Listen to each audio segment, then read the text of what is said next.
और किस यूनिवर्सिटी में एडमिशन लेना चाहते हो उज्ज्वल?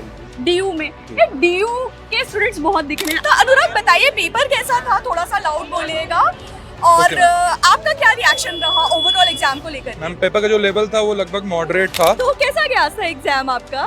पेपर में कहूँगी काफ़ी अच्छा गया है जी। काफ़ी अच्छा गया है, और मैं पॉजिटिवली लूँगी कि मेरा जो ड्रीम यूनिवर्सिटी है वहाँ पे मुझे एडमिशन मिलेगा। टाइम जो है वो 120 मिनट से 90 मिनट्स हो गया था। हाँ जी, है ना? क्या दिक्कत आई 75 क्वेश्चंस करना 90 मिनट्स में? टाइम की दिक्कत आई हो? नहीं मैम, टाइम तो बहुत एक्स्ट्रा ही दे दिया था। हेलो एवरीबॉडी, नमस्कार, आप सभी का बहुत स्वागत है सीयूटी पीजी वाला में। आप सभी देख सकते हैं कि हमारी टीम पूरी की पूरी सीयूटी पीजी की लाइव है नोएडा 62 सेंटर से, और जो स्टूडेंट्स हैं पॉलिटिकल साइंस के पीजी के, वो एग्जाम देकर के बहुत ही जल्द बाहर आने वाले हैं। तो हम उनके साथ लाइव जुड़ेंगे, पता करेंगे उनका एग्जाम कैसा गया, किस टाइप के क्वेश्चन आए हैं। तो जुड़े रहिए हमारे साथ। तो जैसा कि आप सभी देख सकते हैं, हमारे पीछे पेरेंट्स जो हैं या फैमिली मेंबर्स जो हैं वो वेट कर रहे हैं अपने सदस्यों का। स्टूडेंट्स जो हैं वो अंदर एग्जाम दे रहे हैं। मार्च का महीना है, गर्मी बहुत ज़्यादा बढ़ गई है। अभी सुबह के 10:15 ही हुए, लेकिन इतनी तेज़ गर्मी में डेडिकेशन आप देख सकते हैं पूरी जगह। पेरेंट्स जो हैं या फैमिली मेंबर्स जो हैं वो वेट कर रहे हैं, स्टूडेंट्स अंदर एग्जाम दे रहे हैं। आइए जानते हैं उनके फैमिली मेंबर्स से उनका क्या रिएक्शन है एग्जाम के बारे में। तो चलिए पेरेंट्स से थोड़ा सा रिएक्शन ले लेते हैं कि उनको सेंटर तक पहुँचने में कितनी परेशानी हुई और उनका क्या कहना है एग्जाम के बारे में। आप कुछ बताना चाहेंगी? जी, हमें तो यहाँ हम संतुष्ट हैं बच्चे को लेकर के। जी। हाँ, हमें कोई परेशानी नहीं है। अच्छा, हाँ, सब कुछ ठीक है यहाँ। अच्छा। और आप क्या चाहती हैं? आपकी बेटी है, बेटे हैं, कौन एग्जाम देने आए हैं? बेटी अब एग्जाम दे रही है अच्छा अच्छा।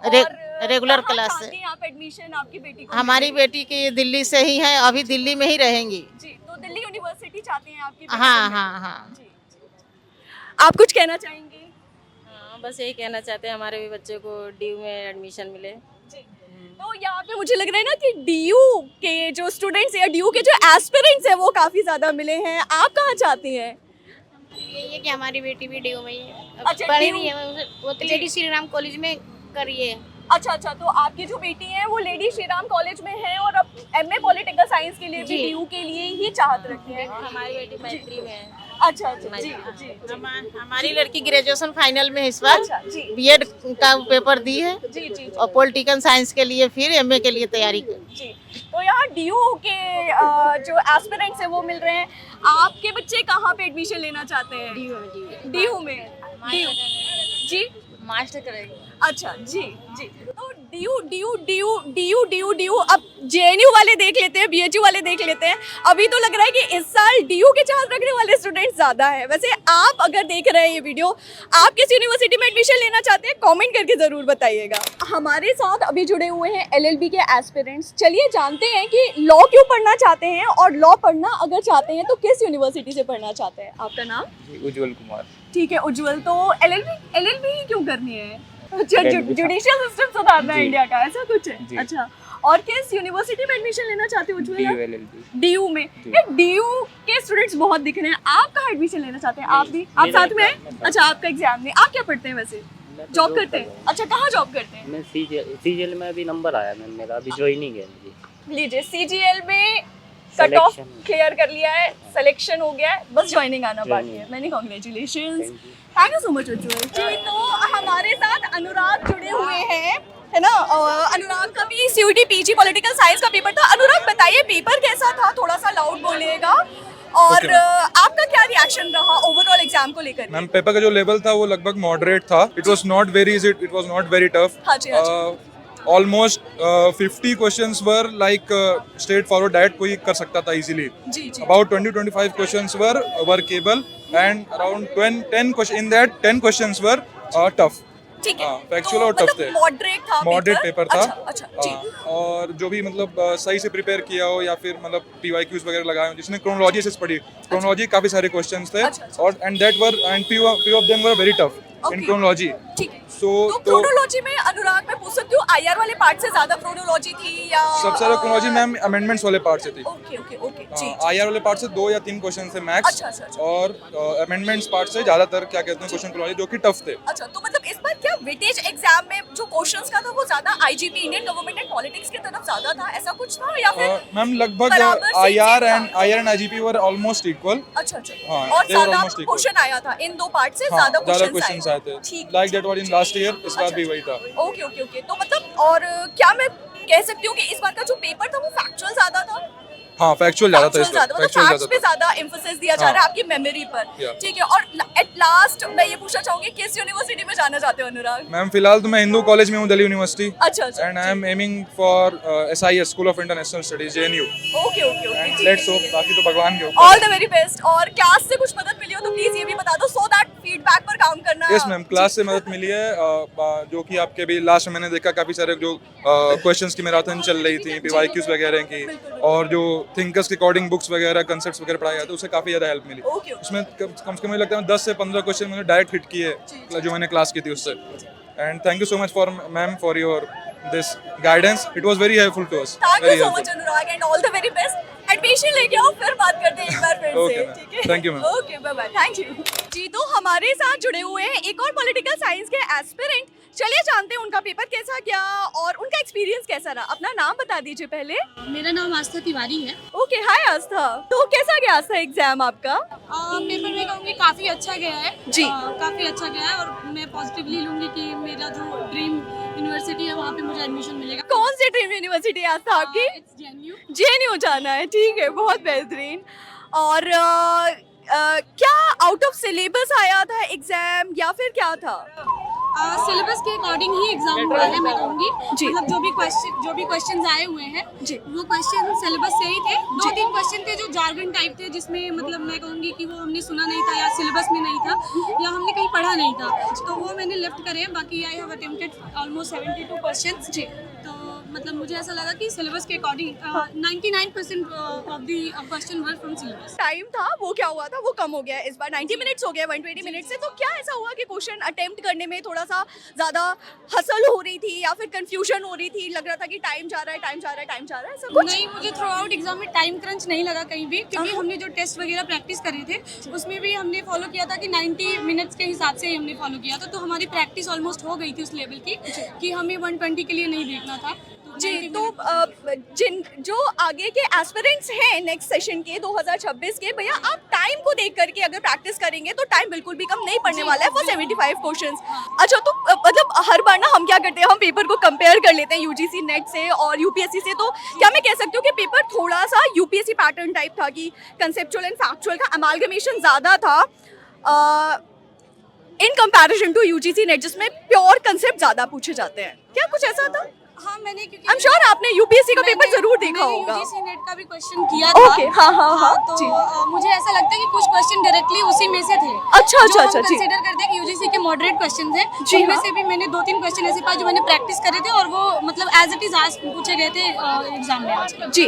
तो आस्था ऑल द वेरी बेस्ट, आप JNU बिल्कुल जाइए। किस कॉलेज में अभी पढ़ रही हैं और बता दीजिए? मैं अभी DRC में हूँ, Daulat Ram college, university of Delhi. अच्छा, और कोई स्पेसिफिक रीजन आस्था, क्योंकि मुझे लगता है बहुत सारे स्टूडेंट्स क्यूरियस होंगे शायद इस बात को लेकर के कि पहले DU पढ़ लिया अब JNU पढ़ रहे हैं, ऐसा कोई रीजन?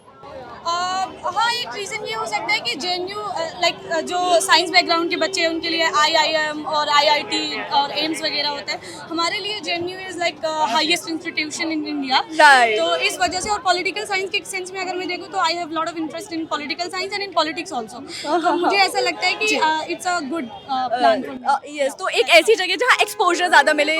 और मेरी पढ़ाई BHU से हुई है, तो being a political science student मुझे लगता है कि सारे जितने भी पॉलिटिकल साइंस के स्टूडेंट हैं वो चाहते हैं एक कोर्स हम DU से कर लें, अगला JNU से कर लें, फिर BHU से पढ़ लें और तीनों जगह का जो एक्सपोजर है वो पा लें। तो thank you so much Aastha, thank you.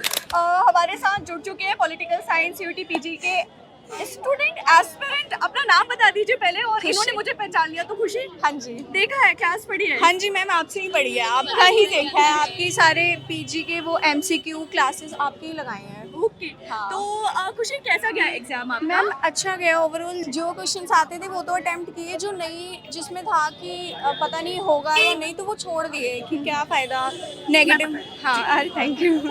तो ओवरऑल मेरा अच्छा गया एग्जाम, बाकी अब मार्क्स देखते हैं। बाकी जो आपने कराया, आपने समझाया अच्छे से, ज़्यादा था, बड़ा मजा आया क्लासेस देख थैंक यू सो मच खुशी। अच्छा खुशी, मुझे और ये बता दो कि 75 क्वेश्चंस थे इस बार। हाँ जी। टाइम जो है वो 120 मिनट से 90 मिनट्स हो गया था। हाँ जी, हाँ है ना? तो क्या दिक्कत आई 75 क्वेश्चंस करना 90 मिनट्स में? टाइम की दिक्कत आई हो? नहीं या मैम, pattern में टाइम तो कुछ बहुत change? एक्स्ट्रा ही दे दिया था। अच्छा, एक्स्ट्रा टाइम हो गया। बहुत, तो हाँ। क्वेश्चन पेपर कैसा आया था? हार्ड था? कैसे आप करोगे मैम? जो हार्ड, मॉडरेट, इजी? मेरे अकॉर्डिंग तो ओके था पेपर, ना ज़्यादा हार्ड था ना बहुत ज़्यादा इजी कह सकते हैं। अच्छे थे क्वेश्चन, पर फैक्चुअल ज़्यादा पूछे हुए थे, लाइक डेट्स और किस ऑथर ने क्या किसका नाम बोला, ये अगर नहीं पता था तो उनके लिए हार्ड हो सकता था। बाकी ओवरऑल पेपर अच्छा था। ओके, तो मतलब according to me। क्रोनोलॉजी वाले पार्ट से थोड़ा सा हाँ, क्वेश्चंस हाँ, आए हाँ, ज्यादा, हाँ, आए। और बुक्स एंड ऑथर्स वाले से हाँ जी, फैक्चुअल पार्ट हाँ, ज्यादा ज़्यादा पूछा पूछा गया गया। है। ठीक है, तो यूपीएससी टाइप का पैटर्न ज्यादा है, मतलब अगर हम कंपेयर करें यूजीसी नेट थोड़ा सा कंसेप्चुअल ज्यादा होता है, यूपीएससी थोड़ा सा हाँ जी, मैम। फैक्चुअल होता है। जी, बिल्कुल, और किसी स्पेसिफिक यूनिट से आया हो या आउट ऑफ सिलेबस ज्यादा आ रहा हो खुशी? ऐसा मैम मेरे को आउट ऑफ सिलेबस लगा नहीं, बाकी सबका पॉइंट ऑफ व्यू अलग हो सकता है। मेरे अकॉर्डिंग तो ठीक था पेपर, मेरा अच्छा गया। बाकी आपको देख लिया, मेरी मेहनत सफल हो थैंक यू गई। सो मच खुशी। एक लास्ट क्वेश्चन, किस यूनिवर्सिटी में जाना चाहती हो? मैम मैं तो जेएनयू में जाना चाहती हूँ, बाकी देखते हैं कौन सा मिलता बिल्कुल है। बिल्कुल, ऑल द वेरी बेस्ट खुशी। तो भाई हमारे साथ पॉलिटिकल साइंस के 3 मित्रों की मंडली जुड़ी हुई है, तीनों डीयू के स्टूडेंट हैं और तीनों एक साथ मिले। चलिए बात करते हैं। शाश्वत जुड़े हुए हमारे साथ, मयंक है एंड वानी है। आप तीनों फ्रेंड्स हैं? ठीक है, और साथ में एक जगह पढ़ रहे हैं, फिर साथ में पोस्ट ग्रेजुएशन भी करना है। भाई फ्रेंडशिप गोल्स हो तो ऐसे हो, वरना ना हो। तो शाश्वत, आपने क्योंकि सबसे पहले मुझे ढूंढा था, आपसे स्टार्ट करते हैं, है ना, कि पेपर कैसा गया, पैटर्न कुछ भी बताना, आप सभी भी बीच में बता सकते हैं प्लीज। पेपर वॉज इजी दो, क्योंकि मेरा पोल साइंस का बैकग्राउंड है नहीं। मैंने जस्ट तो इजी कैसे था ये भी बता दो भाई क्योंकि प्लीज। मैंने पूरा अच्छे से पढ़ा था, क्योंकि मेरा साइंस बैकग्राउंड है। तो बेसिकली पोल साइंस मेरे लिए कंपैरेटिवली इजी था। मैं ऐसा सब्जेक्ट इजी नहीं बोल रहा हूँ, बट हाँ बहुत ज़्यादा अगर फोकस करके देखो, फैक्ट्स एंड फिगर्स को अगर याद करने की कैपेबिलिटी है तो ये पेपर इजी हो जाता है। और इसमें कॉन्सेप्चुअल आइडिया बहुत ज़्यादा था, जिससे मैंने आपकी वीडियोस से जो वन शॉट वीडियोस थे वो काफ़ी हेल्पफुल थे। और लास्ट टाइम पे जो क्वेश्चनियर का PYQ है वो बहुत हेल्पफुल होता है ऐसे एग्जामिनेशंस में। ठीक है, तो शाश्वत एक बात और पूछनी, क्योंकि ऐसे स्टूडेंट्स आते रहते हैं और उनको ना एक्चुअली रियल वो चाहिए होता है कि रियल में कोई पर्सन बताओ जो पहले साइंस कर रहा था मैम, अब पॉलिटिकल साइंस कर रहा है, कि हम ही पहले। क्या रीज़न था, क्यों स्विच कर रहे हो साइंस से पॉलिटिकल साइंस में? आई एम नॉट स्विचिंग दो, बट द थिंग इज कि अभी मेरा 2 दिन बाद कंप्यूटर साइंस भी है। अच्छा। तो जस्ट मुझे एक और देना था, और क्योंकि मैं डिबेटिंग में ही भी हूँ, अच्छा, तो अच्छा, पोल अच्छा। साइंस से रिलेटेड हो जाता है। क्योंकि अगर डिबेटिंग करनी है तो आपको कंसेप्चुअल आइडिया होना चाहिए, बिल्कुल। चाहे मार्क्सिज्म हो या फिर अलग अलग थ्योरीज पे हम डिबेट करते रहते हैं। जी। तो वहाँ से थोड़ा एक इंटरेस्ट आया, फिर मैंने सोचा कि दे देते हैं, देखते हैं। लेकिन पेपर बहुत अच्छा गया इन कंपैरिजन टू, जैसे मैथमेटिक्स मेरा पेपर है, कंप्यूटर साइंस था, और एक ये पोल साइंस अभी दिया। जी जी, तो बहुत अच्छा गया, बढ़िया जितना गया सोचा। पेपर। जी ठीक है, तो मयंक आप क्या कहना चाहेंगे? मेरा वैसे पॉलिटिकल साइंस बैकग्राउंड है। मैं शिवाजी कॉलेज से political science honours Delhi university का कॉलेज है ये। ठीक ठीक। जैसे मैं पॉलिटिकल साइंस ऑनर्स कर रहा हूँ, तो मेरा कॉन्सेप्ट ऑलवेज क्लियर था, बट जो फैक्चुअल नॉलेज होती है वो कहीं ना कहीं थोड़ी कमी होती है। जी। तो वीडियो से मैम से वीडियो से काफ़ी कवर हुआ वो। और पेपर जैसे ये बताया इजी टू मॉडरेट था, मतलब उतना भी नहीं था। लेकिन हाँ, ये कुछ क्वेश्चंस पे डाउट रहते हैं, जैसे कि कुछ क्वेश्चंस पे ऐसा लगता है कि आप ये भी सही है, तो वो फिर भी गलत हो सकता है। बाकी क्वेश्चन अच्छे थे और डीप भी पूछा था कुछ क्वेश्चंस, लेकिन मजा आया। डुएबल कैटेगरी का था, ऐसा नहीं था कि एकदम ही लग रहा था कि पेपर कहीं और जा रहा है, हम कहीं और पढ़े हुए हैं, ऐसा नहीं था। हाँ, मतलब जो कंफ्यूजिंग है बेटर टू हाँ जी। अच्छा, जो मेन कंफ्यूजिंग वाले थे वो हो सकते हैं गलत, तो बाकी क्वेश्चन कॉन्सेप्ट वाइज तो अच्छा था कि हाँ जी। कॉन्सेप्ट इतना भी हार्ड नहीं। जी। फीमेल पर्सपेक्टिव ले लेते हैं भाई पॉलिटिकल साइंस में। वानी पॉलिटिकल साइंस बैकग्राउंड से हो या फिर चेंज कर रहे हो? नहीं, बैकग्राउंड से ही हूँ। मेरा पॉलिटिकल साइंस ऑनर्स जी। ही है मेरा सब्जेक्ट कॉलेज में। जी। And थोड़ा सा नजदीक कर लीजिए क्योंकि and- ट्रैफिक की आवाज आ रही है। हाँ, और काफ़ी ज़्यादा इंटरेस्टेड भी हूँ मैं इस सब्जेक्ट में। जी। कॉलेज पॉलिटिक्स में भी थोड़ा बहुत इन्वॉल्व हूँ। क्या बात और है। मतलब एग्जाम काफ़ी इजी था, जिस तरीके से बोल रहे थे फ्रेंड्स लोग कि काफ़ी ज़्यादा टफ आएगा। तो इजी टू मॉडरेट था, मतलब 5 से 10 क्वेश्चन होंगे जो थोड़ा बहुत हम लोगों ने नहीं, मतलब सोचना पड़ा ज़्यादा। जी, तो जी। बाकी तो क्वेश्चन पेपर इजी था। अच्छा, और कोई आउट ऑफ सिलेबस ज्यादा कुछ ऐसे क्वेश्चंस देखने मिले कि यार ये तो पढ़े नहीं है, या ये तो बोले ही नहीं था, ये तो सिलेबस में ही नहीं था, क्यों पूछ लिया, ऐसा कुछ तो नहीं? क्वेश्चंस ऐसे थे, बट स्टिल अगर आप वो बेटर टू लीव है। अच्छा। 1-2 क्वेश्चन आर्बिट्रेरी आ जाते हैं। जी जी। एंड मतलब बेसिक क्वेश्चंस थे। हम लोग बहुत डीप ज़्यादा पढ़ लेते हैं, तो इतने डीप नहीं आए थे, बहुत नॉर्मल बेसिक क्वेश्चन क्वेश्चन थे कि जैसे कि कॉन्सेप्ट वाइज जो थे वो मेनली ये थे कि आपको फंसाने के लिए, जैसे कुछ थ्योरी से आया था, एलीट थ्योरी आया था, उसमें एलीट का कहीं वर्ड ही नहीं था, अच्छा। डराइव हुआ था। तो आपको मतलब वो नॉलेज होनी चाहिए कि इन द सेंस कि उसको समझ सकें, तो वो क्वेश्चंस कुछ हार्ड थे जी। तो एग्जाम में जो अपने दिमाग के साथ अपने लॉजिक को भी लेकर के आया होगा वो पेपर बढ़िया से उसका गया होगा, और जो लॉजिक छोड़ के आया होगा और एडमिट कार्ड लेके आया होगा उसको थोड़ी दिक्कत हुई होगी। ठीक है। और कहाँ जाना चाहते हैं अब आप सभी एमए पॉलिटिकल साइंस? ये तो तीनों दोस्त हैं। मैं तो वानी, आप कहाँ जाना चाहती हो?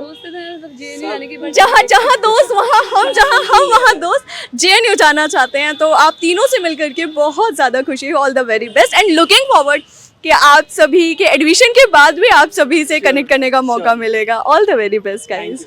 तो एक और इनपुट आप सभी के लिए, मयंक की टी शर्ट पे देख सकते हो टेप लगा हुआ है। मयंक क्या कर रहे थे टेप लगा करके एग्जाम के टाइम पर आप? मतलब कुछ नहीं, ये सोच रहे थे कि मैं चीटिंग करूंगा, जो आ रहा था वही नहीं हो रहा था, तो खैर वही नहीं। वैसे अगर चीटिंग करनी होती तो कर भी सकता था। एनटीए के गाइडलाइन में भी था कि फुल वियर शर्ट्स नहीं पहनने हैं और जिनमें बटन्स हो वो अवॉइड करने हैं, तो वो इसलिए क्योंकि वो प्रिकॉशनरी था कि आई मीन। तो आगे के एस्पिरेंट्स जो भी ये वीडियो देख रहे हैं ध्यान रखिएगा कि आप बटन वाले कपड़े मत पहन करके जाइए, टी शर्ट्स वगैरह नॉर्मल टी शर्ट पहन के जाइए।